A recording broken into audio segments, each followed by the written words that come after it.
Good morning. In this video, I'll briefly read from the History of the Christian Church by Schaff, talking about Origen, and he's the one who started the eternal sonship issue, and how that really led to Arianism. Now, Origen was Platonist. He was a Platonist, and therefore he believed there could be emanations, and therefore you could get like a semi-god. And Arius rejected that and said, look, it had to be a created god or God. So that's where you have Arian is taken to another level. But here he reads on page 619, the roots of the Arian controversy will be found partly in the contradictory elements in the Christology of the great Origen, which reflect the crude condition of the Christian mind in the 3rd century, partly in antagonism between the Alexandrian and the Antiochian theology. Origen, on one hand, attributed to Christ's eternity and other divine attributes which logically lead to the Orthodox doctrine of the identity of substance, so that he was vindicated even by Athanasius, the two Cappadocian Gregories, and Basil. But on the other hand, in his zeal for the personal distinction in the Godhead, he taught with equal clearness a separateness of essence between the Father and the Son, and a subordination of the Son as a second or secondary God beneath the Father. See, you got a begotten God. So he's not the same substance as the Father. He's a secondary substance. That's why in John 1:18, a begotten God is a created God. That's what led to Arian heresy, and thus furnished a starting point for the Arian heresy. The eternal generation of the Son from the will of the Father was, with Origen, the communication of divine but secondary substance, and this idea in the hand of a less devout and profound Arius, who with his more rigid logic could admit no intermediate being between God and the creature, deteriorated to the notion of the primal creation or creature. So there is the start. Origen teaching a begotten God. That's where you have a begotten eternal sonship. You got to be a son, you have to be begotten. And here's John from the United Bible Society and apparatus, the critical apparatus. You got who defends John 1:18, a begotten God. You've got Origen. Origen here. Origen is up here on the top here, monogenes theos, and he's mentioned right there. That's here's Origen.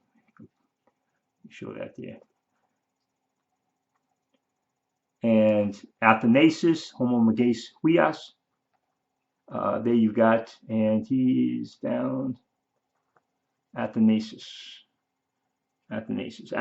defended Huios, the Son, and Origen defended Theos, God, begotten God. That's why modern versions have begotten God and not a begotten Son, which is incorrect.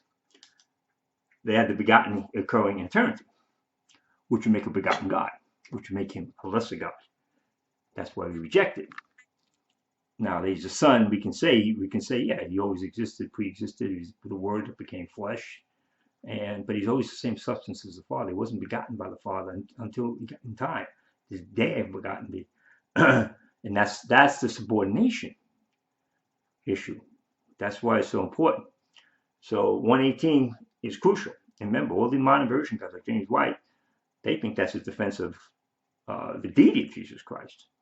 John 1:18. They use that like to counter the fact they've taken God out of 1 Timothy 3:16.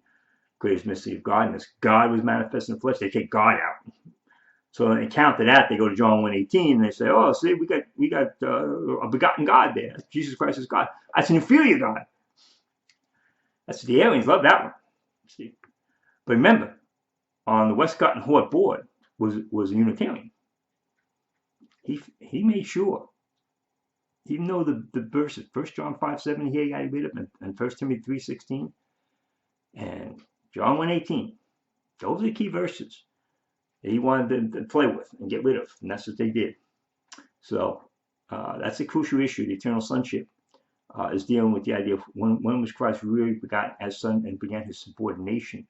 In time, of course, you look back there and say, once that plan began, he was the Trinity. The Trinity was set in the sense of who was going to do what, and therefore you could look at it and say, yeah, he was going to be the second person.